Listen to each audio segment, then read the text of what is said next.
तारापुर गांव में वर्षा नाम की एक लड़की रहती थी। एक दिन वह रोज की तरह पोटी करने खेतों में जाती है।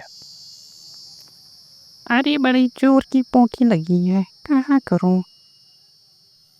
वर्षा को बहुत जोर से पोटी लगी थी। वह नहर के किनारे हगने लगती है। तभी उसकी नज़र उसके पोटी पे जाता है, जो बहुत ही चमक रही होती है।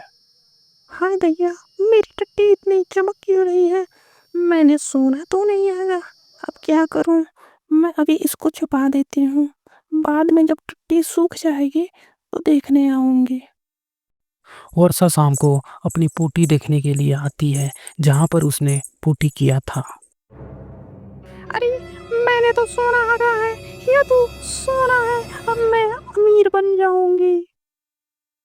वर्षा अपनी पोटी लेकर अपने घर को जाती है और अपनी सासू माँ को दिखाती है।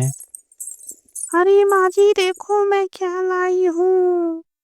अरे बहू, ये क्या लाई हो पीला पीला सा? माँ जी, ये मेरी पोटी है, देख रही हो? सोने की तरह मेरी पोटी चमक रही है। छी छी, तुम पोटी क्यों लाई हो बहू? माँ जी, भले ही ये मेरी पोटी है, लेकिन ये चमकदार सोना है। सोना 24 कैरेट का सोना है माँ जी ये। वर्षा की सास पोटी को देखती है और खुश हो जाती है। अरे मेरी सोना हगने वाली बहू, अब तो हम अमीर हो जाएंगे। बस तुम इसी तरह से हगती रहना। और हाँ बहू, 24 कैरेट सोना ही हगना, उससे कम नहीं। वर्षा की सोना हगने वाली खबर ज्यादा दिनों तक छिपती नहीं है और गांव में सभी लोगों को पता चल जाता है। एक दिन सभी गांव वाले वर्षा के घर आते हैं और उसकी सास से पूछते हैं कि क्या तुम्हारी बहू सोना हगती है। अरे आप सभी लोग यहाँ क्यों आए हो? अरे मेरा ज्यादा छिपाव नहीं, हम सभी को पता है कि तुम्हारी बहू 24 कैरेट सोना हकती है। भलाई इसी में है कि अपनी बहू से कहो कि वो सबके घर पर आकर बारी बारी से 24 कैरेट का सोना हगे। नहीं तो हम पुलिस को बताएंगे और पुलिस तुम्हारी बहू को थाने में ले जाकर 24 कैरेट का सोना जबरदस्ती हगवाएगी। अरे कोई इंसान कैसे सोना हग सकता है? मीरा, हमने खुद देखा है वर्षा को सोना हकते हुए।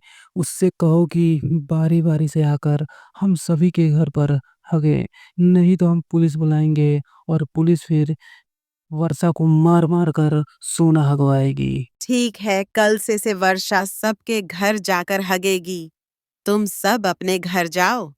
अगले दिन से वर्षा सभी के घर पे जाकर 24 कैरेट सोना हकती है, जिससे सारे गांव वाले खुश हो जाते हैं और सभी गांव वालों के पास ढेर सारा पैसा आ जाता है। सभी खुशी खुशी रहने लग जाते हैं।